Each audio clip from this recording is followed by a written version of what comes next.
Hi, this is John from Jet Set Citizen, and I'm interviewing Craig Martin from IndieTravelPodcast. Hello, Craig.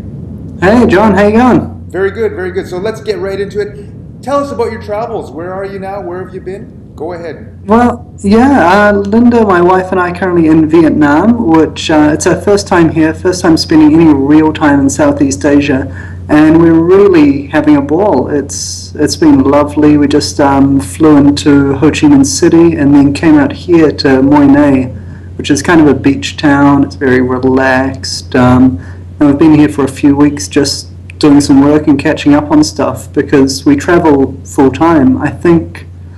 I'm not sure. I think this is about country 22 or 23 this year. This year? So we've been moving crazy fast. Down in New Zealand and then heading up to South America. Spent 4 months there. Dropped into New York for a conference. 3 months in Europe, and then down here into Asia. And we'll probably finish off the year in Australia. So. And that's what we've been doing since 2006. We both grew up in Auckland in New Zealand and met during high school and got married at the end of university. And then we just saved our butts off for 3 years, 4 years, paid off all the student debts and everything like that, working 2 or 3 jobs at a time, and saved up a few grand and hit the road back, 4.5, almost 5 years ago now. Wow, permanently you're traveling. Do you have a home base where you're in New Zealand or something? No, I've got a PO box which my father-in-law clears out, and he throws away all the junk mail and scans or sends on all the important stuff.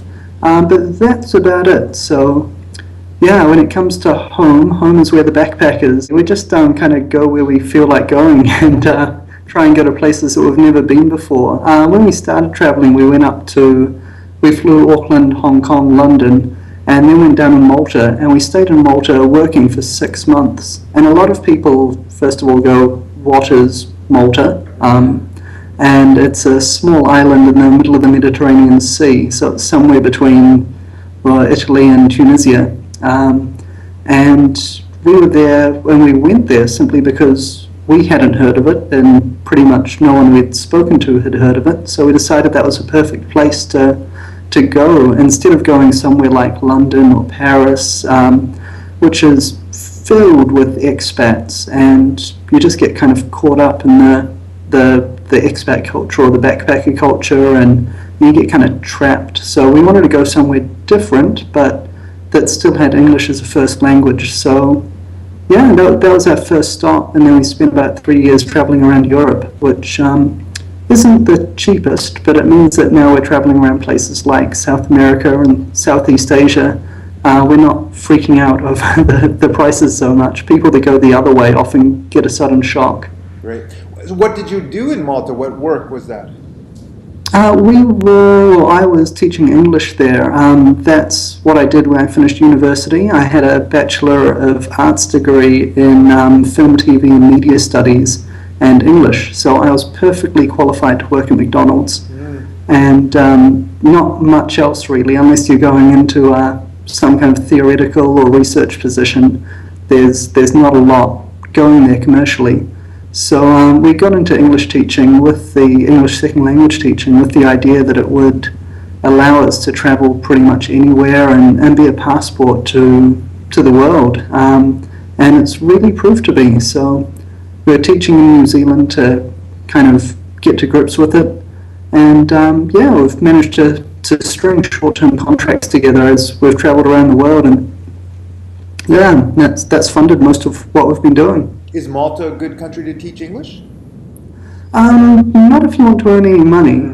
We originally planned to be there for 3 months, but with the economy the way it was before the euro, which they've now got, it was really hard to earn, and I had to make an emergency trip up to Scotland for a family funeral, which just devastated our savings, and it took us another 3 months to pull the money together to be able to leave. And then with 2 weeks teaching in Italy, we actually earned the same amount as we walked away from 2 weeks teaching in Italy with the same amount of money we had saved after 3 months' work in Malta. Tell us about Indie Travel Podcast, your blog or website. Yeah, well, Indie Travel Podcast is at indietravelpodcast.com, or you can find it in iTunes at the same place, searching for Indie Travel or Indie Travel Podcast. And we started this after we'd left Malta, and we got a Eurail pass, which is a train pass for Europe that you can get. And we'd travelled crazily for 2 weeks. We'd get up in the morning, have breakfast, jump on the train, go to another city for lunch, wander around for an hour, jump back on the train, go somewhere else for dinner, and to sleep. So we were going through 1 or 2 countries a day like this. It was madness.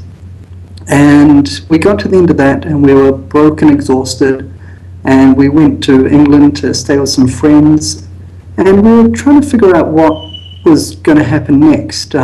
We got some work, and we were just plodding along, planning the next part of our travels. And we realized we'd made so many dumb mistakes that no guidebook we'd read had ever talked about or anything like that. So we really wanted to create a website for independent travelers, which plugged the gaps which guidebooks weren't filling. So things like whether or not you had to validate a train ticket, or how you might be able to wash your clothes in a laundry in a hostel, now we're talking about things like hosteling and couch surfing, and we're finally getting to the stage where we can put together country-specific resources as well for independent travelers. So it's been 4 years in the making, and over 170 audio podcasts, over 100 videos in our YouTube channel, and people seem to like it. We got Lonely Planet's Best Podcast Award for travel, being Lonely Planet. And yeah, it's just clicking along really nicely. So people like it. We love the lifestyle that we're living, this independent travel lifestyle, and sharing that with other people, but looking at practical ways that people can travel full-time or long-term. So why the podcast focus? Why not a blog?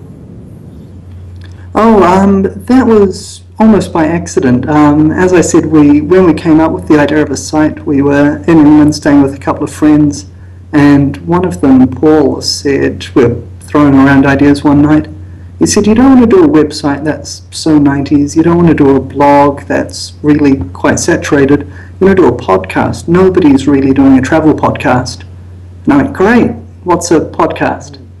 And so Paul, being the tech head that he was, talked us through it, and it seemed like a really good idea and something we were keen to do. So he set us up with a WordPress site on his server, and we started stuffing around doing audio recordings and trying to get something that didn't sound terrible.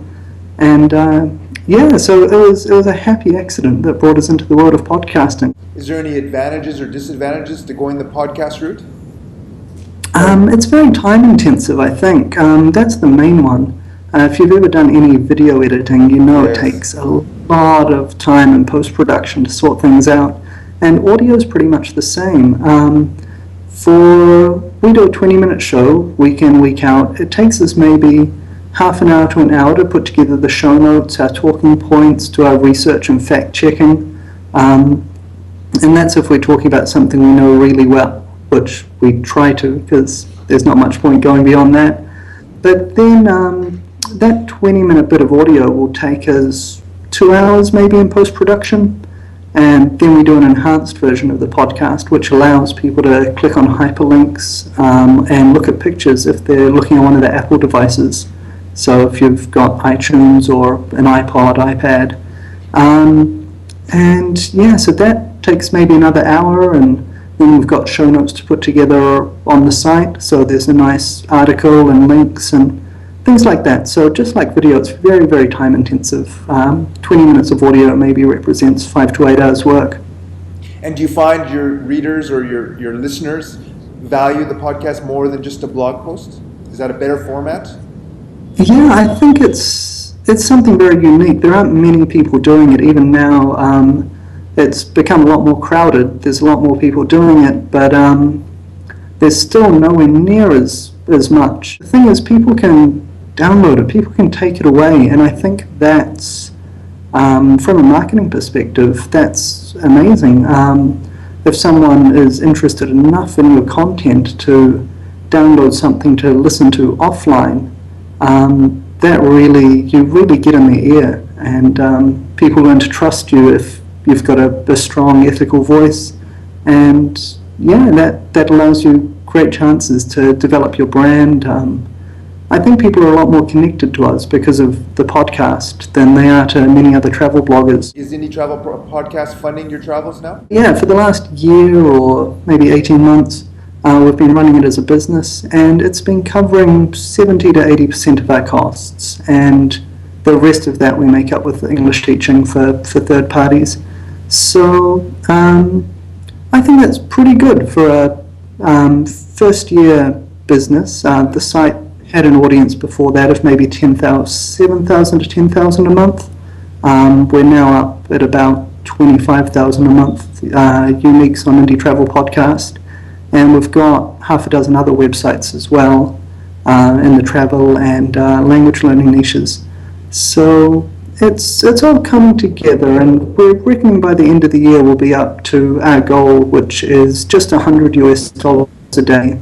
That's enough for two of us to travel around the world full time, paying for all of our insurances, long-haul plane tickets, local transport, and putting some money aside for saving. So, that's the goal. We're 70 to 80% there at the moment, and just living off our savings and a bit of English teaching. But it's coming together. Really happy with how it's gone.